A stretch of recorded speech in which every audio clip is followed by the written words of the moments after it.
A saúde mental da mulher nunca foi tão discutida como nos dias de hoje. Ansiedade, depressão, sobrecarga mental são palavras que cada vez mais estão presentes. Mas será que os problemas de saúde mental feminina podem ser somente resumidos a alguns rótulos? A convidada de hoje defende que não. Bem, segundo ela, muitas vezes o sofrimento que aparece na terapia vem camuflado. O que parece depressão, pode ser um ambiente, por exemplo, de trabalho abusivo. O que parece ansiedade pode ser um conflito existencial profundo. Então, hoje nós vamos falar sobre as dores emocionais da mulher contemporânea, os conflitos invisíveis que muitas carregam e como compreender a saúde mental feminina de uma forma mais aprofundada. Seja muito bem-vinda, Obrigada, Jaqueline, tudo bem? Gabriel. Obrigada mais uma vez por estar aqui comigo. Acho super importante Uhum. esse destaque que você deu sobre a saúde mental da mulher, na contemporaneidade, né. Porque, a mulher ela vem ganhando mais espaço e com isso os cuidados também vão se ampliando, né.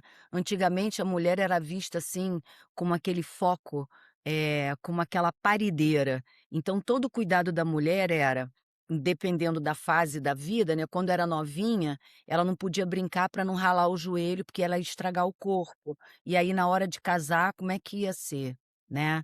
A mulher, ela tinha que ter toda a atenção nas suas prendas, né, na época da minha avó era assim, a gente fazia ponto cruz, tapeçaria, bainha, sabia pregar botão, sem ficar com a linha embrulhada do outro lado.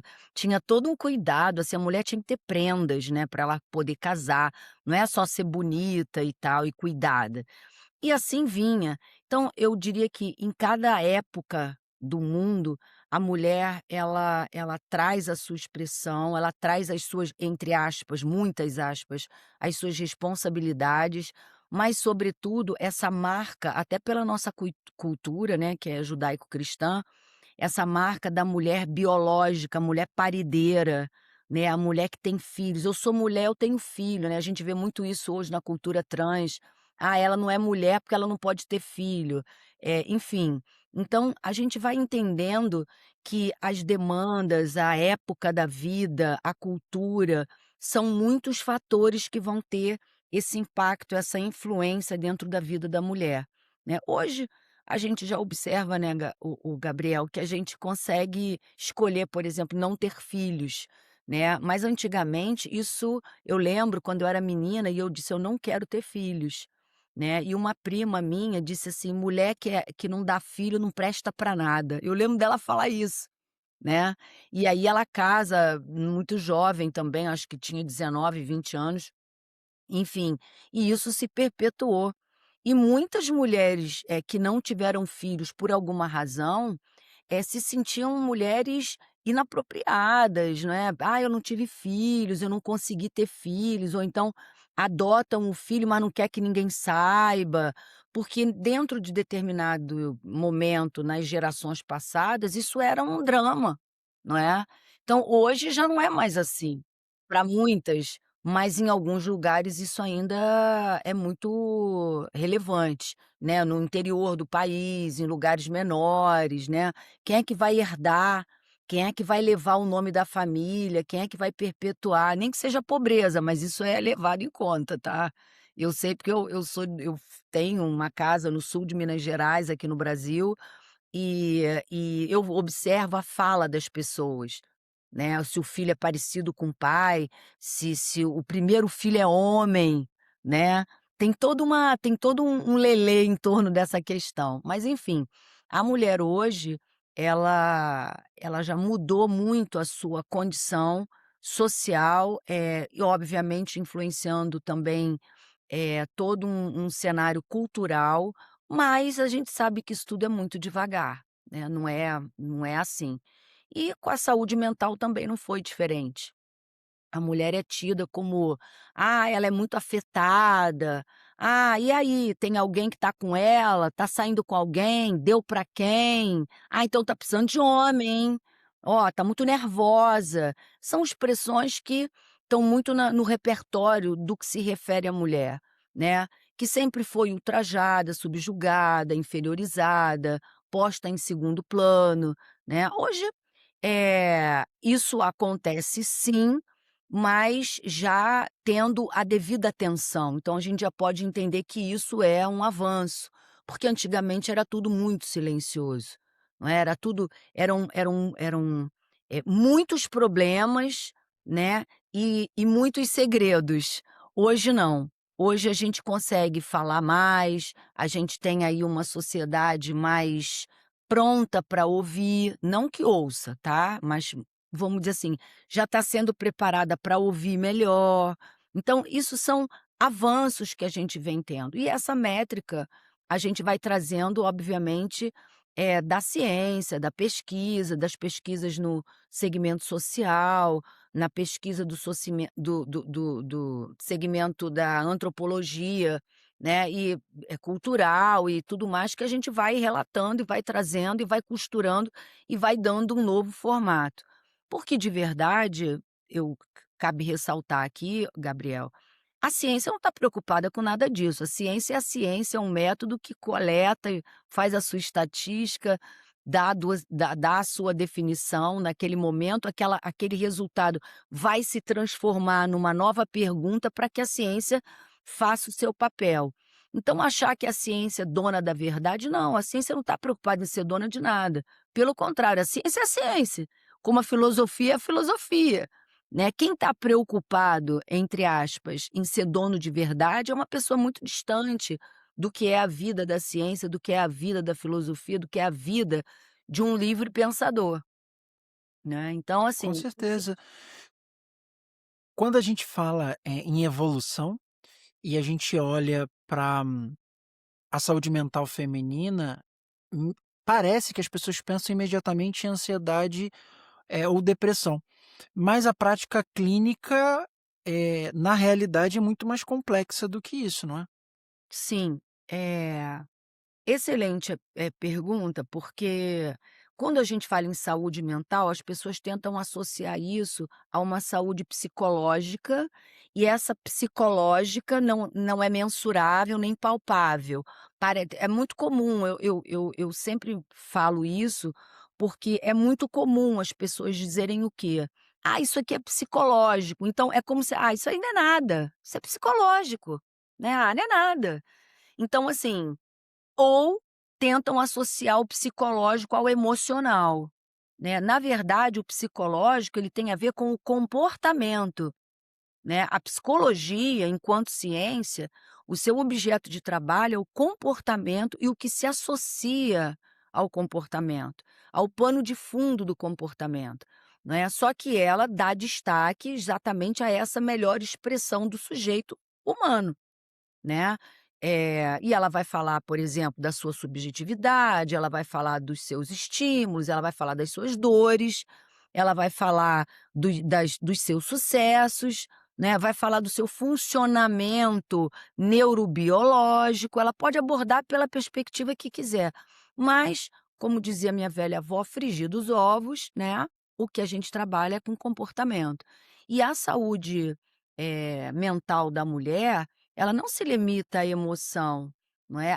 Esse papo de que a mulher é mais emocional do que o homem, pode ter aí uma certa proximidade com a questão hormonal, vamos chamar assim. Mas de verdade, todo mundo é muito emocional, porque emoção é um componente do nosso comportamento, não é? Então, uma vez eu trouxe isso da seguinte maneira: quando a gente fala de, energia, né, a gente sempre pergunta: "Ah, fulano tem uma energia ótima", o outro fulano: "Ai, que energia horrorosa. Nossa, energia", né. O que que é a energia, né? Se a gente pergunta isso objetivamente para as pessoas, o que que quer dizer energia? Ninguém sabe, não é? Energia, de fato, é o que faz funcionar. E o que que nos faz funcionar a nível humano? É a minha forma de pensar/sentir. Né. Então a emoção, ela seria a valência do meu pensamento, né, seja ela primeiro e o pensamento depois, seja o pensamento primeiro e ela depois, não é? É essa valência, é o que me faz funcionar. Então hoje se eu estou sem energia, eu estou funcionando mal, eu não estou no meu potencial, né, de ação bom, não estou. Não estou qualificada da melhor maneira, vamos chamar assim. Agora, o meu pensamento, por exemplo, se eu penso assim: "Eu não sou capaz de fazer uma entrevista aqui com o Gabriel", eu vou fazer a entrevista? Não, porque eu já me nego a isso, não é. Agora, a emo e gente, olha eu aí dando o meu parecer. Né, então, o que que é importante para gente? Observar algumas coisas como, por exemplo, o meu pensamento tem um impacto direto no meu sentimento e no meu comportamento. Esse é o princípio, inclusive, da abordagem a qual trabalho, não é.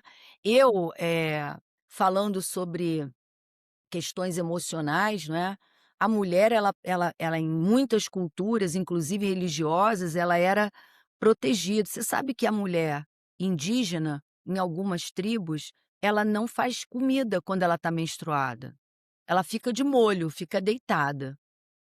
A minha avó, né, há, sei lá, 90 anos atrás, ela já dizia que mulher menstruada não lavava a cabeça.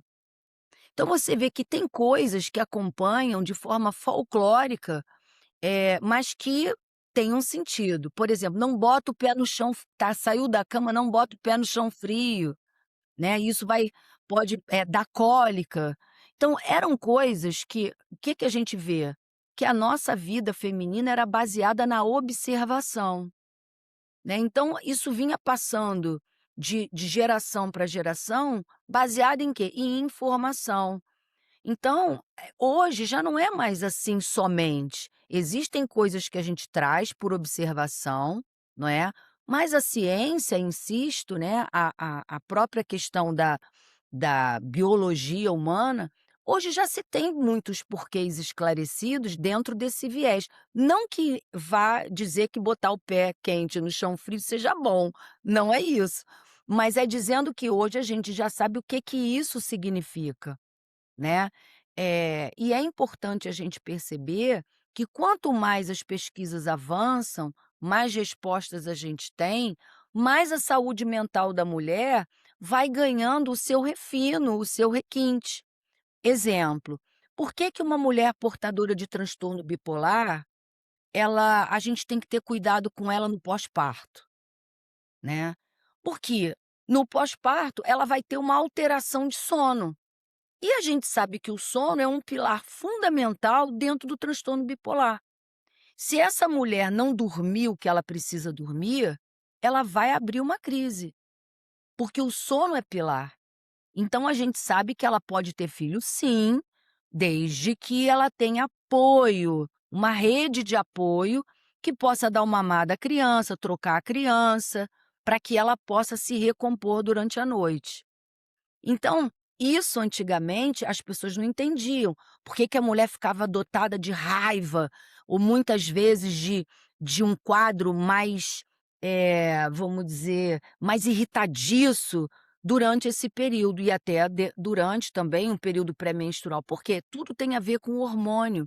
O estrogênio tem uma razão, uma relação muito próxima com o quadro da saúde mental, especialmente na bipolaridade. Então a gente tem que ter essa sensibilidade que nós, quando a gente fala mulher, a gente está agora no mês do dia que vai se comemorar o Dia Internacional da Mulher, a gente sabe que nós precisamos de visibilidade, nós precisamos, eleger mais mulheres na política, porque os homens não entendem da nossa vida, vocês sempre tiveram um lugar muito resguardado, né, do patriarcado, do domínio, do poder, do mando e do desmando, né, vai casar minha filha não sei o que vai casar com fulano, filha tinha que casar, né.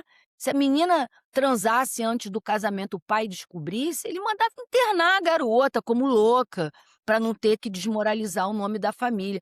E tudo isso sem ninguém questionar. Hoje, isso não já está tão, em destaque como prática, mas ainda é comum, tá. Famílias mais tradicionais, famílias religiosas, escondem tudo. né, e eu fico muito à vontade, porque eu sou filha de uma mãe adolescente, né, de um avô que era militar, e a minha mãe em casa grávida, né, então em 1964, no Brasil, entendeu. Então assim, e eu acabei nascendo quando? 25 de abril, que é uma data maravilhosa em Portugal. Então assim, eu É. vejo toda uma história disso, não é, dentro da vida da mulher. Então minha mãe foi mãe jovem, né, foi uma mãe que, segundo a minha mãe, depois que ela casou, o pai não deixava ela ficar muito perto das irmãs mais novas para não contar o que ela tinha feito, mas isso veio depois.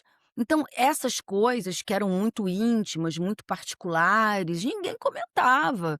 Então é importante a gente entender que a saúde, mental da mulher, ela sofre o impacto dos ditames sociais, assim como vai sofrer dos ditames culturais familiares, que é dentro da família, não é, e também da questão da própria mulher enquanto ser humano. Porque ela tem suas angústias, seus anseios, ela tem a sua genética, ela tem o seu desejo de estudar, ela tem seu desejo de transar com quem ela quiser, mas isso sempre foi negado. E hoje a gente já está falando sobre isso, né. Então a saúde mental, às vezes, voltando à questão da depressão, parece que é, mas não é, né. A pessoa me procura: "Ah, eu tô tão deprimida, eu não tô legal e tal", aí quando você vai ver, a pessoa tá apaixonada pelo amigo do marido. E aí, né, é depressão? Não é. É uma questão para se resolver, né. "Ah, eu vim aqui que eu tô com muita depressão", aí um dia chega lá de braço enfaixado. Que houve? Caí da escada. Opa, passa 2 meses: "Ah, eu levei um tombo na frente de casa". Opa, então aquilo ali não é uma depressão, ela tá apanhando em casa. Ela está sofrendo violência doméstica.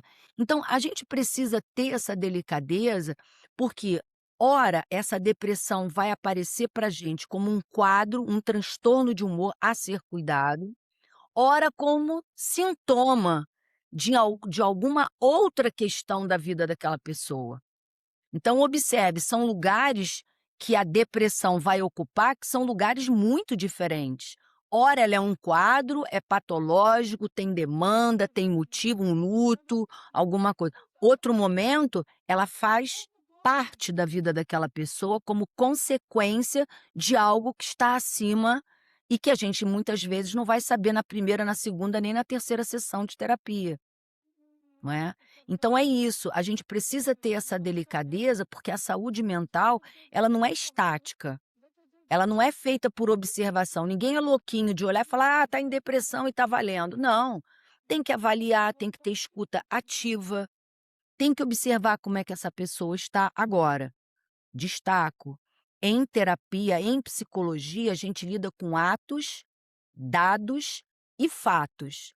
Eu não posso achar alguma coisa. "Ah, eu acho que é isso, ó, eu, Jaqueline, eu tô achando, ó, tô achando que é isso aí, hein". Não, não é assim não, né, não é assim. Se fosse uma benção, eu olho e falar: "Ah, eu sou aquela adivinha". Não, eu olho e eu tenho que olhar e reolhar, investigar e olhar mais uma vez, até chegar num ponto. Eu pego pessoas que chegam em crises profundas e dizem: "Eu não vou tomar remédio". Né, não vou, tem preconceito com medicação. E aí, eu tenho que saber manejar isso. Então veja, tem quadros que demandam medicação, são coisas muito clínicas, vamos chamar assim, é clínica raiz, e tem aquele quadro que é muito circunstancial.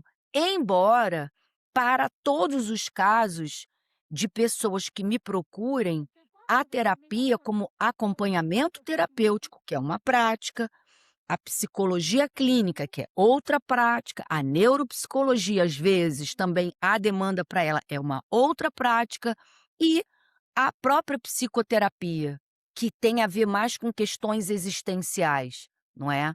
E nesse momento que a gente está, terminei um namoro, acabei um casamento, mudei de país, são questões que você vai precisar de apoio. Muitas vezes a pessoa não dá conta disso sozinha, não é? Mas isso não é uma demanda clínica. A demanda clínica, ela envolve sintoma, desadaptação, não é? Burlar regras sociais aonde eu não considero esse outro, porque eu vivo em sociedade, né. Se agora a gente teve esse caso aqui no Brasil, o cara entra numa joalheria e mata a menina lá dentro, não é. Então, matou a garota, estava com medida protetiva, com não sei o quê, aí a gente diz: "Essa menina estava vivendo um quadro clínico?" Não, mas ela tinha uma demanda para acompanhamento, ela estava sob pressão. Agora, se ela sofria de alguma questão anteriormente, eu não sei, estou falando grosso modo pelo que a mídia nos traz. Mas é importante a gente entender, saúde mental não é uma coisa estática, que ninguém toca, que ninguém pega, ou um achismo barato, não é isso. E insisto, terapia séria é com um profissional sério. Eu não vou nem dizer que é só com um psicólogo, porque você envolve médico, você envolve uma série de profissionais muitas vezes que são necessários, mas, a gente tem que entender que tem cada um ter seu quadrado para poder exercer da melhor maneira, com respeito, já que estamos falando da mulher, com esse universo feminino, né. Então, só mais um destaque, Gabriel, é importante entender também que a mulher, ela tem as idades. Né, essa interlocução da mulher com o momento da vida dela. Então uma menina de 20 anos, ela tem uma expectativa. Uma mulher de 35, ela tem outra expectativa. Uma mulher de 40, 45, 50, 55, 60 anos, vai ter outra expectativa, porque você está falando de uma história de vida. E esse momento é importante. Por quê? Porque essa mulher vai ter uma expectativa profissional, ela vai ter uma expectativa de autorrealização, ela está buscando ser uma pessoa melhor, ela está ganhando espaço na vida, que para nós tudo é mais difícil, lembro bem, tá. Então a idade também pesa. Era esse detalhe que eu não queria perder. Bacana, bacana. Bem, você salientou que o sofrimento, né, essas dores emocionais, elas têm origens diferentes, né? Elas podem ser existenciais, comportamentais, clínicas, são você definiu muito bem isso. Mas hoje muitas mulheres, eh, relatam que estão em constante exaustão. Eu vejo pessoas que eu conheço, mulheres que eu conheço, Sim. sempre falam: "Ah, tô na correria, né, tô muito cansado. Ah, hoje eu acordei mais cansado", enfim. Na sua visão clínica, o que está por trás da sobrecarga dessa mulher contemporânea? Olha, o bem-estar humano, e aí eu saio um pouco da questão da mulher, o bem-estar humano ele é baseado em alguns pilares: atividade física, alimentação, sono regular e administrar o estresse. Digo isso porque as pessoas acham que bem-estar é um tripé, quando na verdade É, não é. A gente sabe que o tripé ele é o genérico, mas a realidade é bem outra. Então, o que eu quero dizer é, quando a gente fala na saúde mental da mulher e na exaustão, a gente está envolvendo outros ingredientes, além desses 4.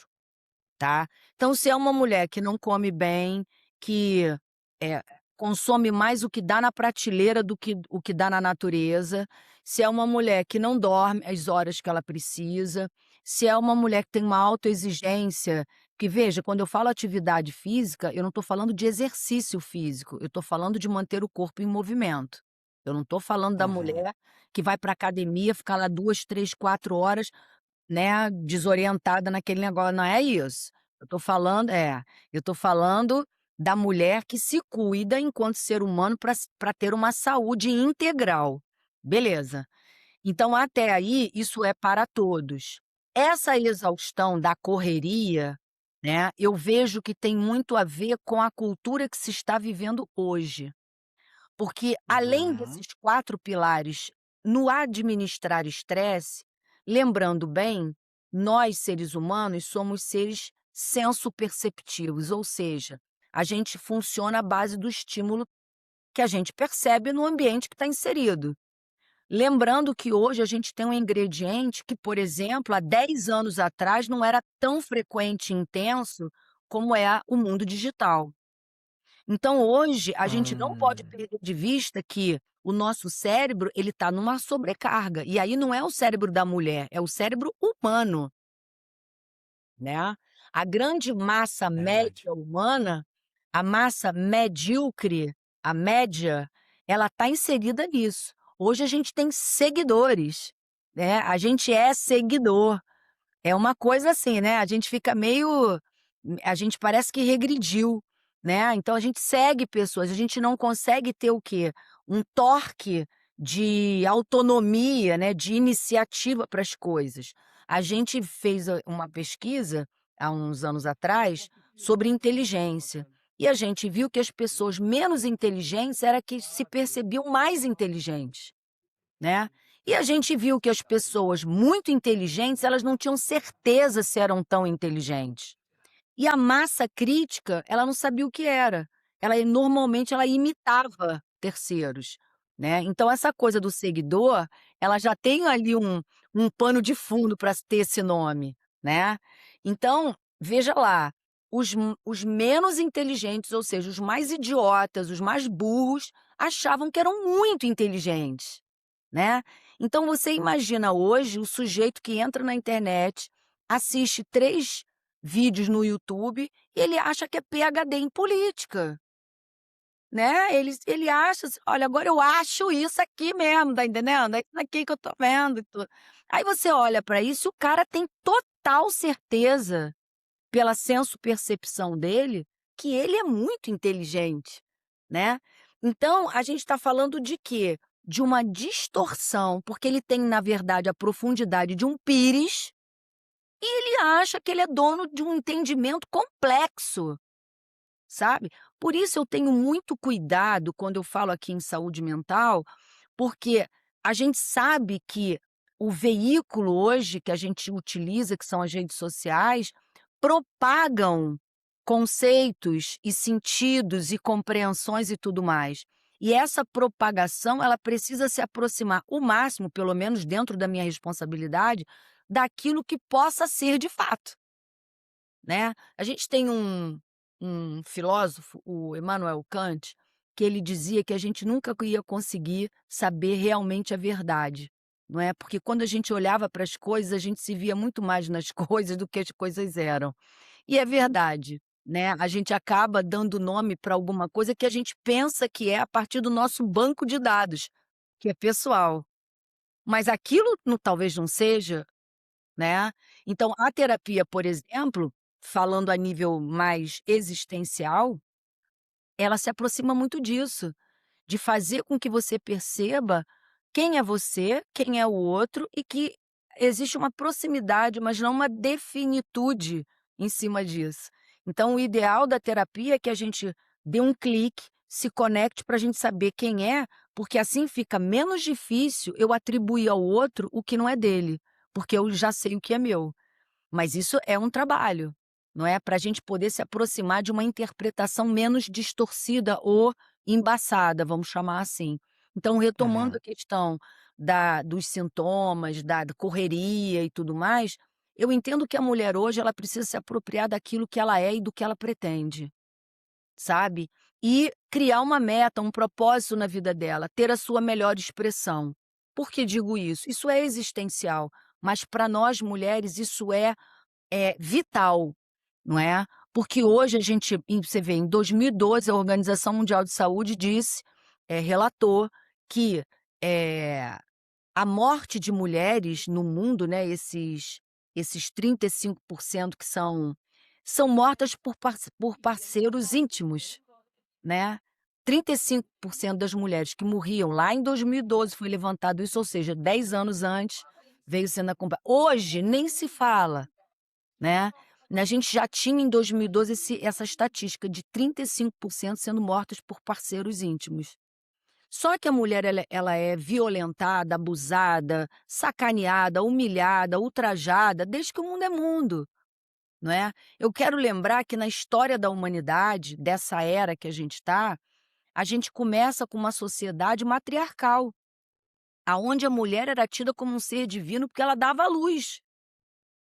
Que ela fazia? Ela procriava com o homem, copulava, engravidava, paria e o cara se vira. O que que aconteceu? Foram criadas outros tipos de sociedades a partir da exclusão do homem. Então esse homem passa a raptar mulheres para ele poder fundar a tribo dele e ter novos seres sobre a égide dele. Então ele tira da mulher essa valoração, estou falando muito grosso modo, tá, ele tira essa valoração e cria a sociedade dele, e aí ele começa a se apropriar do que ele quer. Então essa versão macho que a gente tem hoje, essa visão do red pill, que você tem que fazer o que eu quero, que o homem vai proteger a mulher, gente, isso é papo furadíssimo. E cai nisso quem é muito tá dentro dessa égide que a gente falou há pouco, dos pouco inteligentes que se acham transcendentais, né, que não conseguem ler um livro, não conseguem fazer uma pesquisa, não conseguem identificar. Agora, lembro, a gente não está falando aqui com especificidade, a gente está falando aqui de uma forma muito globalista, muito genérica, embora se resguarde aqui a posição da mulher, né. Hoje a gente fala de grandes mulheres, quem a gente conhece como grande mulher? Você parar, você fica pensando: "Pô, quem é? Quem não é? Quem não é?". Antigamente a mulher para publicar um livro, para assinar uma coluna de jornal, ela tinha que botar nome de homem. Senão ela não conseguia emprego. Isso não era aqui, era no mundo, né. E aí você tiveram expoentes que foram rompendo com isso e foram assinando com seus nomes e pagaram caro por isso, né. Mulheres que eram viúvas de homens que tinham muito dinheiro, elas para se manterem ali, muitas vezes elas se casavam com um camarada, para ele ficar enfeitando ali a casa dela, mas quem mandava em tudo era ela. Né, no Brasil você teve muitas mulheres assim, né, mas que se a gente parar e falar: "Poxa", uma eu me lembro quando eu era menina que eu lia muito sobre questões da mulher, e eu ganhei um livrinho fininho da Eloneida Studart, que era uma política de esquerda no Brasil, e ela falava e ela tem um livrinho, ela dizia assim: "Nossa, a mulher tem muito neurônio para ficar na cozinha fazendo feijoada". Eu achei aquilo muito interessante, dali aquilo me despertou. Embora, eu diga, eh, hoje, o que vai fazer a gente acordar para muitas coisas que nos parecem normais para nós mulheres, como apanhar do marido calada, cair da escada, achar que sem marido eu não tenho valor, suportar as traições do marido. Né. Eu há muitos anos atrás tive uma cliente que ela era traída pelo marido, né, e ela sabia, mas ela não aceitava, então aquilo para ela era o fim do mundo. E aí o que que acontecia? Todo mês ela estava na ginecologista com algum tipo de doença, que não eram doenças graves, mas eram doenças, que são sexualmente transmissíveis. E aí ela dizia: "Não, a minha médica disse que isso é queda do sistema imunológico". Aí eu: "Ah, certo". Porque era para ela, não ter um marido era algo insuportável. E o interessante é que anos depois essa mulher volta, ela volta viúva, e aí eu falei: "E aí, você melhorou do tratamento do sistema imunológico?". "Nunca mais tive nada", porque ficou viúva. Então é muito importante a gente ter essa sensibilidade que as mulheres, muitas vezes, elas sem saber endossam isso, por vergonha, por despreparo, por desinformação. Né, e não precisa ser assim. A correria do dia a dia pode nos impedir, mas a gente tem que estar de olho, tá. Recapitulo, essa correria, ela é uma demanda do mundo. Hoje em dia essa sobrecarga vem de mais um efeito que a gente tem na nossa vida, que é o efeito digital, não é. E sobretudo, essa correria é como se a gente tivesse colocado mais um ingrediente sobre tantos papéis que nos são atribuídos, né. Como, por exemplo, ser mãe, cuidar da casa, trabalhar, estudar, malhar, ir no dermatologista para ficar bonita, né. Que ainda tem isso, o homem hoje as mulheres hoje dizem que homens são peça rara, né, que hoje em dia não é fácil arrumar um homem, né. Eu quero só entender por que que não, né, porque se você quer, por que não? Mas qual é o padrão que você tem, né, e por aí vai, enfim.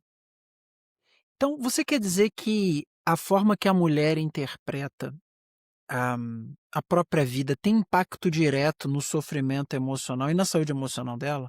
Com certeza, isso é indiscutível, indiscutível, né. É uma coisa muito interessante quando se fala você falou agora de dores, de emoção, e a gente sabe, nós tivemos aí há um tempo atrás, né, um determinado psicólogo, e ele desenvolveu, na verdade, uma terapia chamada terapia do esquema, né, que ele diz o seguinte, que nós temos uma espécie de sofrimento que é perpetuado na vida a partir das experiências que a gente teve na infância e na adolescência. E essas experiências se relacionam muito com cada fase do desenvolvimento do ser humano, né. Então, por exemplo, uma das feridas que as mulheres trazem é a ferida da rejeição e do abandono, da humilhação, da traição, né. Só que essas feridas, se você avaliar, não tem a ver com a mulher, tem a ver com o ser humano, tem a ver com cada etapa da nossa vida. O homem, ele pode se sentir também altamente ultrajado se for rejeitado, o que a gente vê hoje aqui, né, eles vão lá e matam, batem, né, querem gritar, falar grosso, porque não suportam isso, né. Mas isso não é falado, isso é uma coisa humana. Agora, a mulher, ela é muito mais sensível a algumas coisas, não é? E essa dor, como você coloca, tem a ver com a sua maneira de pensar?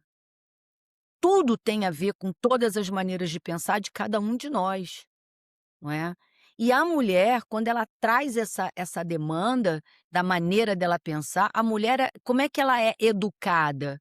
O que que ela aprendeu na infância dela, né? Que o pai bate na mãe e a mãe não reclama, esse é o exemplo que ela tem, né? Ela tá dentro de uma determinada estrutura que ela está se formando, ela está se construindo, mas quando ela for moça, adulta, mulher, mãe, ela vai trazer tudo aquilo que ela viveu, na sua maneira de pensar. Então, o que que a gente vai dizer? Que a gente tem uma espécie de uma lente que cristaliza esses dramas que a gente traz lá de trás de uma forma mais doída, mais, extrema, e a gente começa a ler o mundo. Então você tem hoje, por exemplo, determinados transtornos que derivam dessas dores. Né, você, por exemplo, você tem aí um transtorno de personalidade borderline, que tem pavor do abandono. Então a pessoa ela se descompassa por completo, não é. Então isso não é uma coisa tola, que ficou ali guardada e que depois a gente vai levando ali escondidinho, não, não, isso acompanha para o resto da vida. Então a gente chama isso de esquemas, desadaptativos. Né, então a gente traz esses esquemas que se tornam lentes e que a gente vai ler o mundo. E essa maneira de eu ler, minha maneira de interpretar. E isso está relacionado ao quê? À minha forma de pensar o mundo. Então as mulheres, dependendo, insisto, da sua etapa da vida, da sua criação, da maneira, do grau de escolaridade dela, são vários elementos que vão compor esse mosaico existencial que está levando para o mundo a sua forma de ser e estar, de ler o mundo. E esse pensamento vai fazer com que a mulher, se convença que ela é capaz, que ela não é capaz, que ela é uma pessoa especial ou que não é, que ela tem direito a ser feliz ou que não tem direito a ser, é a maneira dela enfrentar o mundo.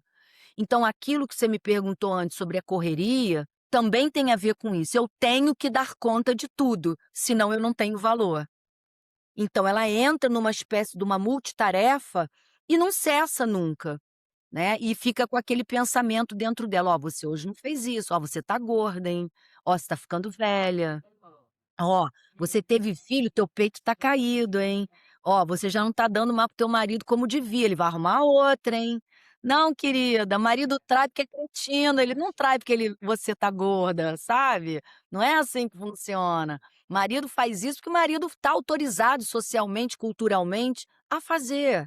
Vai a mulher fazer, piranha, né, não presta, não respeitou, né, e por aí afora. Então eu não estou fazendo aqui uma demagogia, nem o advogado do diabo, porque, como eu falei, tem coisas que a gente não aceita mesmo. Tem coisas que a gente não é para aceitar. Se você aceita ser traído ou traída, você está adulterando a tua identidade, porque é uma dor desgraçada a decepção, vamos combinar, né. Mas, o que eu quero dizer é que a mulher se habituou a ser traída muitas vezes, porque ela é mulher. O homem não. Ele já matou em legítimo, em defesa da honra, né, ele mata por legitimidade. Antigamente isso era muito comum, hoje não é mais, tá.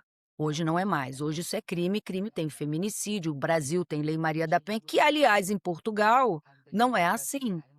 A mulher em Portugal, ela não tem tantos direitos como tem a mulher no Brasil não, né. Todo mundo fala do Brasil, que o Brasil, o Brasil, o Brasil. Olha, o Brasil hoje está muito à frente de muitos países da Europa, em termos de considerações com a postura da mulher, porque as leis mudam, né. Mas aqui é diferente. A Índia, por exemplo, a mulher, ai, coitada, nossa senhora, na Índia as meninas são estupradas, né, e o cara é absolvido, sabia? Na Índia isso é muito comum, então assim, existem artigos que trazem essa estatística com muita clareza e objetividade. Então, insisto, a mulher hoje, ela está ganhando o mundo de uma outra com uma outra perspectiva, sua saúde mental sempre esteve e sempre estará em jogo, em xeque, né. Então, assim, quanto mais a mulher puder se responder aos seus pensamentos, seus questionamentos, puder investir em si mesmo e quebrar com esse padrão que ensinaram ela goela abaixo, que é a história da família Doriana, né, a família perfeita, a gente sabe que isso não existe e que existem limites que podem ser respeitados, mas a mulher vai ter que lutar muito para poder estar dentro disso, senão ela vai sofrer um bocado, como vem sofrendo até hoje, né. Já que terapia é investimento, né, vamos combinar. Quando uma mulher procura terapia, o que normalmente acontece nas primeiras sessões com a sua visão do outro lado como terapeuta? Assim, ninguém procura terapia. Tô muito feliz, tô aqui porque, nossa, tô alegre demais, eu vim pra terapia, não sendo um quadro de mania, porque quando a gente tá em mania e hipomania na bipolaridade, por exemplo, não procura ninguém, a gente quer viver, né. Mas não é isso. O que eu quero trazer é que dentro de uma perspectiva terapêutica, como eu te falei, existe aí uma demanda clínica e uma demanda psicoterapêutica e uma demanda de acompanhamento terapêutico, são 3 coisas diferentes, tá. Dentro da demanda clínica, as pessoas me procuram porque têm sintomas. "Olha, eu não estou dormindo, olha, eu sinto muitas dores, eu estou muito tensa, eu choro à toa", né. A pessoa já está tendo uma mexida fisiológica, então ela procura por isso, porque ela está muito triste, porque ela não está legal, porque ela precisa de um apoio que ela não está encontrando nesse momento, por aí vai.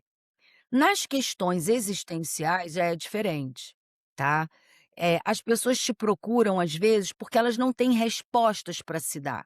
Elas já leram, já foram no pai de santo, no pastor, no padre, já no jorei, já fizeram tudo, e elas não conseguem encontrar uma resposta para aquilo que é a dor delas. Muitas vezes porque não suportam ver essa dor sozinhas, e muitas vezes porque elas até querem ver essa dor sozinhas, mas elas precisam de uma companhia para poder suportar o tranco que elas vão levar, porque elas já sabem que tem algo ali.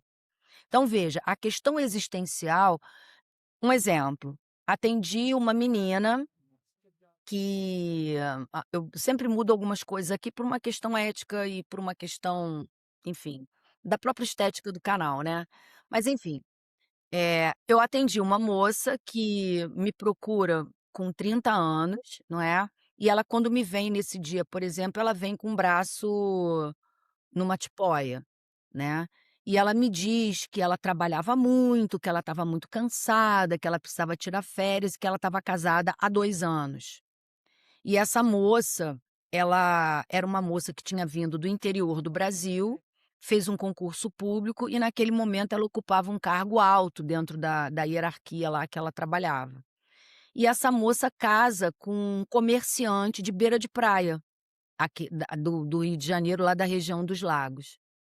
Com o tempo, e ela vem falando isso, que ela está cansada, que o marido é muito bom para ela, mas que ele todo mundo tem defeito, né, doutora, todo mundo tem problema, assim, mas ele é uma pessoa boa. Bom, resumindo a ópera, sem estar reduzindo o sofrimento dessa moça. Essa moça perde a virgindade aos 29 anos, porque ela trabalhou, estudou a vida inteira. Ela foi uma pessoa que foi encontrada no lixo pela família dela, que criou ela no interior do Brasil, não vou dizer o estado, enfim. Achou ela, adotou essa menina. Depois que essa mãe adotiva adota ela, engravida mais 3 vezes, e ela tem mais irmãos. E só que ela sempre, com o passar do tempo, como ela era mais velha, ela sempre ajudou no serviço de casa. e essa mãe nunca abriu mão dela estudar. Isso é muito importante dizer, ela nunca abriu mão. E ela se forma em professora, passa no concurso, de professora ela vai, continua estudando e vai, enfim, chega aonde estava. Essa moça ganhava na época, em torno de hoje aqui no Brasil, uns 80, 100 mil reais, tá. E ela casa com um cara que é ambulante numa beira de praia aqui no Rio de Janeiro. Como tem no Nordeste, sabe, os barraqueiros, aqui ele era barraqueiro, né. Casa com ele, só que ela criava 2 sobrinhas que vieram estudar com ela no Rio de Janeiro. E essas sobrinhas, quando ela compra o apartamento dela, ela compra 2 apartamentos no prédio aqui na Barra da Tijuca, cada um ela bota no nome de uma sobrinha e quando casa, ela vai morar com ele lá na região dos Lagos, numa casa de condomínio caríssima e tudo mais. Resumindo, o cara batia nela que nem se bate em homem. Ele levava a mulher para dentro da casa dela para transar com as mulheres da praia dentro da casa dela. E dizia para ela: "Se você contar para alguém, eu quebro a tua cara e te desmoralizo, faço um escândalo no teu trabalho". E ela, para não dizer para a família que a vida dela era aquele terror, e aí ela conhece uma amiga minha lá, nessa cidade, que é de praia, e essa minha amiga dá o meu telefone para ela. Bom, em 3 anos essa mulher se separou dele, não apanhou mais, óbvio, e ele quebra o braço dela exatamente quando ela me procura, porque ele descobre que os apartamentos dela aqui no Rio estavam no nome de cada sobrinha, e ele não podia tirar isso dela. E aí o que que aconteceu? É óbvio que entrou uma advogada, a justiça entrou e tudo mais, e ela conseguiu se livrar dele, deu a casa para ele, deu o lugar que ele trabalhava, tudo que ela comprou com o dinheiro dela, para ela se livrar dele, mas conseguiu se livrar, né. O que eu quero dizer com isso? Essa mulher quando me procura, ela não me procura porque ela está em depressão. Ela estava deprimida circunstancialmente pela vida Sim. tóxica que ela tinha, mas nunca ninguém disse para ela o valor que ela tinha. Ela entendeu que para ela ser reconhecida, ela tinha que ter dinheiro, trabalhar, se superar e só depois então pensar nela, mas ela não se preparou para isso, né. Então na cabecinha dela, ela pensava: "Eu não tenho o menor valor", a começar por mim mesma, eu fui jogada no lixo. Então ela traz com ela uma autoestima e um autoconceito muito ruim, embora a autoconfiança dela tenha sido trabalhada, porque ela lutou para isso e chegou onde ela precisava. Então ela sai dessa relação, indeniza o desgraçado que batia nela, né, um narcisista antissocial de primeira grandeza, não é, e ela então consegue chegar no lugar que ela queria na vida dela. Bom, ela hoje é uma pessoa que viaja muito, vai para o exterior e criou um novo plano de ação, mas observa, essa pessoa chegou com que maneira de pensar? "Eu não tenho valor, eu não sou capaz de ser amada, nenhum homem vai me querer depois de saber que esse cara me bateu, né, as pessoas não vão me respeitar". Enfim, olha a quantidade de pensamentos negativos que essa pessoa traz para a vida, até que ela vai fazer a terapia. E aí entra nós 2 aqui. A terapia fez um ajustamento na maneira dessa pessoa pensar, para que ela pudesse ir adiante na vida dela. E aí tudo mudou. Ela se resgata. "Ah, Jaqueline, então nunca mais ela vai ter problema?" Claro que vai. A gente resolveu uma etapa com relação a uma determinada situação da vida dela. Agora o que ela vai fazer com isso dali para frente, ela aprendeu a viajar, a escolher, a valorizar, né, enfim. E continua a vida dela, depois teve outros namorados, embora não quisesse uma relação formal, né. Claro, né, naquele momento não era o que era o mais indicado para ela, hoje já não sei mais. Mas o que eu quero te dizer é que as coisas, elas são resolvíveis, elas têm solução, mas muitas vezes você precisa ter um trabalho muito grande, por quê? Porque você acreditou, é uma crença que você era de determinada maneira, porque a vida te mostrou isso, não é? Então é muito importante, destaco. A terapia traz identificação. Lembra, elas chegam com dor. Existe um gráfico que o 00 é a dor. A dor ela vem para mim e para você. Num primeiro momento a gente se percebe condenada ou condenadas, né, a permanecermos ali. "Ah, não tem jeito. Ah, não vou conseguir", né. Não, consegue. Ressignificar faz parte do cérebro humano também, tá. Ser criativo é uma parte do nosso cérebro que linka pontas de ideias, transformando num novo produto. É como se a gente tivesse, a princípio, um azulejo, depois que quebra não presta? Não, pode virar mosaico, né. Tem sempre uma finalidade outra que a gente é capaz de dar para nossa vida. Mas lembra, quando chega na terapia, chega destruído, seja por sintoma ou seja por um problema existencial, um problema circunstancial. A dor é lancinante para todos. Para a mulher, muitas vezes, por uma condição social que já não contribui, é um pouco pior, diria Entendi. muito pior. Nossa, que história. É, Meu Deus, história. Uma que delas. história, pesada, mas inspiradora, né. Sim. Com essa história a gente consegue refletir sobre a possibilidade de mudança, eh, mesmo que as situações, eh, cotidianas, reais da vida estejam completamente contra, né, a expectativa que a gente tem. Eu acho que você, nesse episódio, trouxe uma profunda reflexão sobre o que a gente tem que olhar para a nossa saúde mental, como a gente tem que olhar, que pontos a gente tem que olhar. E para aproveitar, eu queria que você deixasse um recado para mulheres que vivem cansadas, que estão sobrecarregadas, que estão emocionalmente, confusas. Imagina que você tem aí você vai postar esse vídeo agora que a gente vai fazer, e todas as redes sociais do mundo e todas as pessoas do mundo vão ver esse vídeo, principalmente as mulheres que estão nessa situação. O que que você gostaria de falar para essas mulheres? Eh, a gente sempre vai queixar alguma coisa, né, o cérebro da gente inclusive usa a reclamação e a queixa como uma saída, é uma forma de compensação naquele momento. Eu diria o seguinte: seja sua melhor amiga, né, desenvolva dentro de você pensamentos que possam sempre melhorar você. Se você não teve uma mãe bacana, se você não teve uma irmã mais velha, se você não teve uma grande amiga, seja você nesse momento aquilo que você não teve.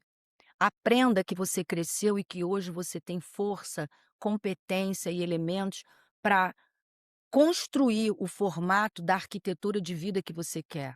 Isso pode demorar? Pode, porque nem sempre aquilo que a gente quer está pronto, a gente vai construir. Lembra, caminho a gente faz caminhando. Embora a gente saiba que a gente faz com calma, no nosso tempo, mas isso não significa não fazer. Então, se você não teve uma mãe bacana, se você foi infeliz num primeiro casamento ou está infeliz no seu casamento, ao invés de ficar pensando: "Ah, eu acho que eu deveria, que eu poderia, ah, mas eu não vou conseguir", muda isso. Usa 2 P's: prefiro e planejo. Eu prefiro ser a minha melhor amiga e planejo isso fazendo tal coisa. É só isso, é a minha dica, né. Eu prefiro ser uma pessoa feliz, e eu planejo isso estudando inglês. Eu prefiro ser uma mulher feliz, então eu planejo me separar e vou me organizar para isso.